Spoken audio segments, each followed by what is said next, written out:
just as good as Steve. I mean, what do you mean by the campy PNW meta? He is the campy PNW meta. Exactly. Be the problem you're trying to solve. Exactly. Make other people solve the problems. You are the problem. That's what I feel like JDV's mentality has been. Remember, chat, don't solve problems, create them. Be the problems.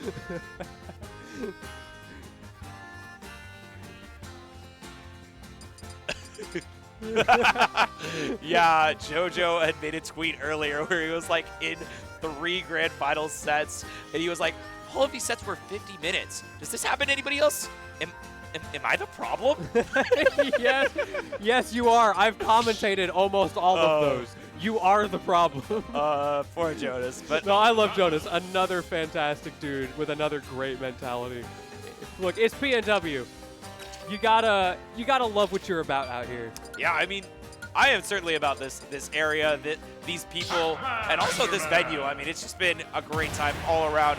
But we're gonna be getting into this losers finals match. I mean, Onin versus JDV, both these players being sent down to the losers bracket by the MOZ, the threat, the Duck Hunt himself. Let's see how this goes. I mean, funnily enough, I've actually commentated this exact matchup from Onin before when he played against T. How did he do?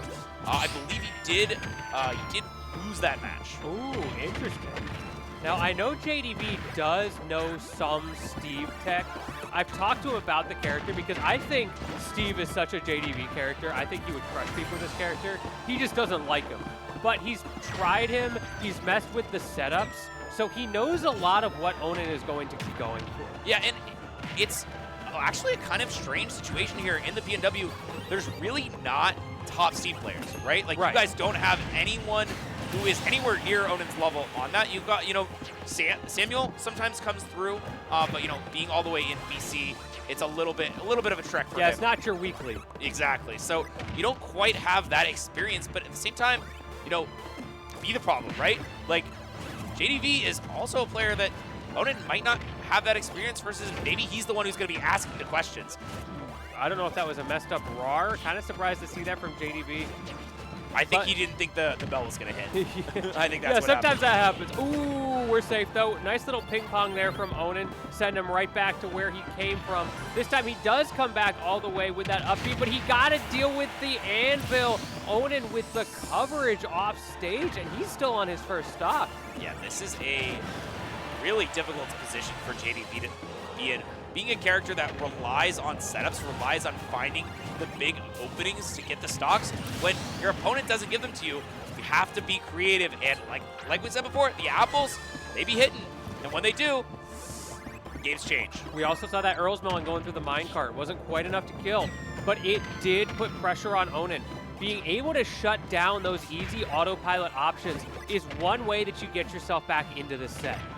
Yeah, but it is something that is somewhat difficult to really set up, right? Like, you have to have the correct bonus group in hand. Not all of them beat the minecart. I believe Orange and Melon both do, but I don't think Cherry or Strawberry do. So you have to set it up a little bit. You can't just be throwing it out whatever you want. Yeah, absolutely. But JDV is very good at putting himself in positions where he only has to deal with that when he already has the fruit set up. Yeah. He's not going to be approaching willy-nilly. He's more than happy, especially on a larger stage like that, to just fade back, take his time. The thing about stages in this matchup, though, is if you are getting those larger stages, and we see JDV opting for a smaller one, possibly for this very reason, you're giving Onin his opportunity to set up as well. And my bad, I did just verify he did beat T. It was 3-1. Onin beat T at main stage 2022. Very interesting. So they clearly have a lot of skill in this matchup. Yeah, I mean, that is something that, I feel like this is certainly a wonky matchup. A lot of matchups with Pac-Man are that way. But Steve does have the ability to sort of ignore a lot of Pac-Man's options, because Pac-Man can't quite force his way through the blocks like a lot of other characters can. He can, utilize that throwing onto the blocks with, like, the Galaxian and picking it right back up, giving him a very strong neutral tool. But at the same time, he needs to do a little bit more than that. That timing was very impressive from JDV to get the 2 frame. Whoa, wait, where did it go? It just Did you just see that? phased out of existence. I have never seen it phase out of existence like that. That was wild. My man was like, ah, you got it, my bad. I'm gonna head out. Because normally when you shield it, it'll bounce back off of the shield, and then you can go pick it up. That time it just was like, nope, I'm gone. See ya. You're transcending reality. That's such a Steve thing. Like, if that was gonna happen with any character, of course Right? it was Steve. Oh, and speaking of Steve, man, just huge combos right now coming out for Onin, and they are cooking right. This Setting is up not this looking lava. good for JDV. Going for the down tilt. Oh, tried to do the anvil a little bit off stage, but messed up the jump forward. And now the Apple once again proving to be useful as, all right, Blinky comes out to play.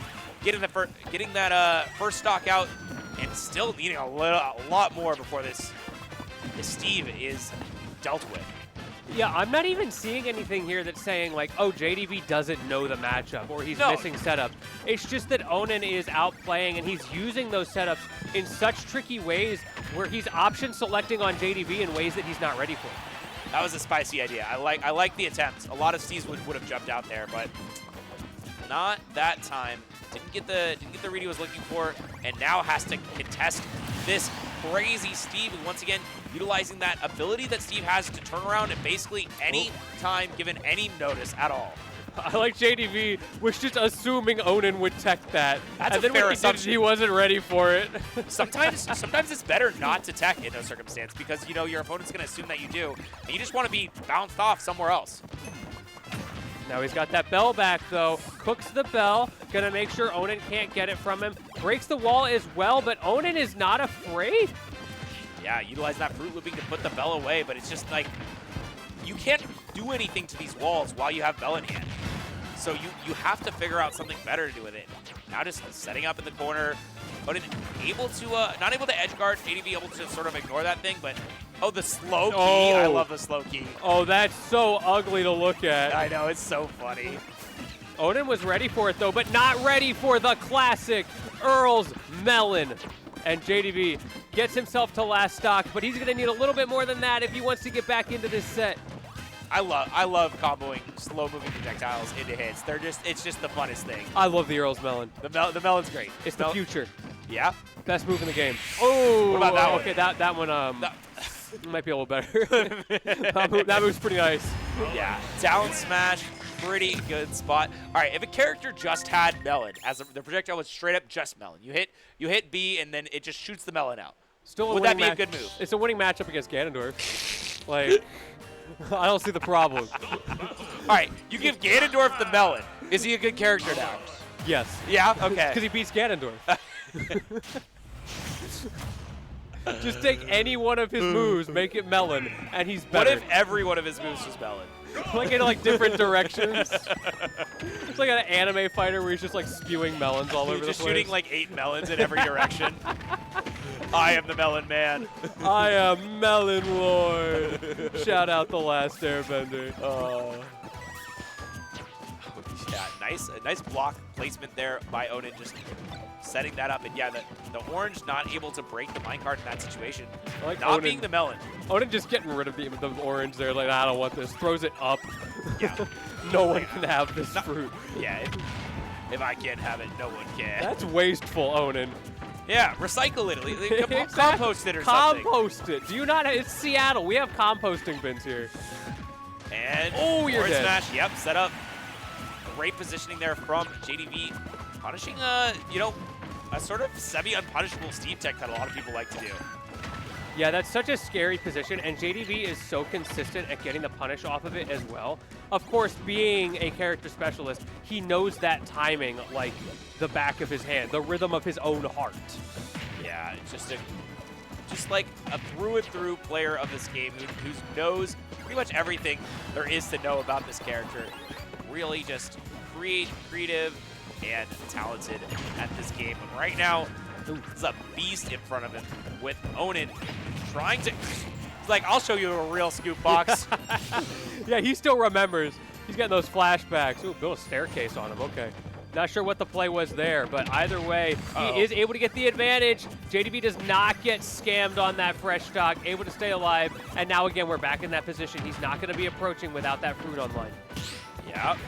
It is still difficult, though, to find his way through these blocks when he has the right fruit he wants. He still has to figure out how to get in on Onin, but sometimes Onin is just opted to run in at JDV, not quite as patient as maybe they need to be. Ooh, I don't know about that bell. You're talking about impatience. Sometimes JDV gets to this point where if he's really struggling to get his hits, he kind of just starts throwing stuff with those pot shots out, trying to find something that works. And if Onin can find the timings and predict when that happens, it's just free openings for him. Yeah, and great parry there for JDV. Able to get out of that circumstance, but now the bell is in hand. They were doing the Pac-Man thing where you just run at your opponent who's in shield. Like, oh no! JDV's like, I ain't being tricked by that. No, it doesn't matter. You can't gimp Steve. Yeah, I do not like that. If you ever think you've gimped Steve and you do successfully do that, the Steve is messed up. Steve is ungimpable. Okay, we planking. We planking. Not against JDV. We're not. He missed. They missed the spot for the block build. You're supposed to build a block there so you can reset your ledge invincibility, but unfortunately they didn't have the right timing, or the right spacing. I'm not sure exactly what they were going for there. It seemed like a little bit awkward for them. Maybe scared that JDV was gonna, who knows, go off real quick and mix them up.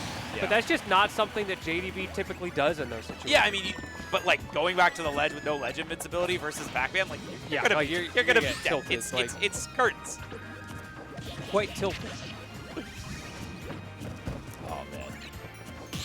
It is a sort of a really interesting spot here, though, because JDV has been ahead basically the whole time, finding his openings how he needs them. But Onin, player who can always come back in this game. He has so many tools.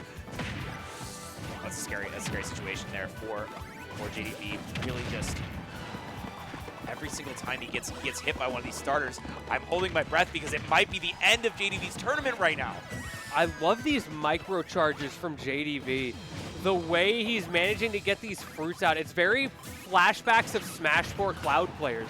But like you were saying, potential tournament life here. Those micro charges he's going to need to actually hit with those fruits. Finally gets one. There it is! Oh, the Ginkgo combo is not enough to get the stock. I thought it was the perfect spot. The crowd went crazy for that one, but he's going to need one more. He does have the bell. 112, that is plenty to get this kill off, but Onin just stalling him out right now. Yeah, I mean, the stray hit potential for Onin is just so much higher. JDV knows that he needs to either pick up the bell, get a hit with that, or something different because delayed mash. Yep, good spot. It's still going to be able to get out, but no, it's untechable. The anvil covering every option for JDV the moment he up-beat.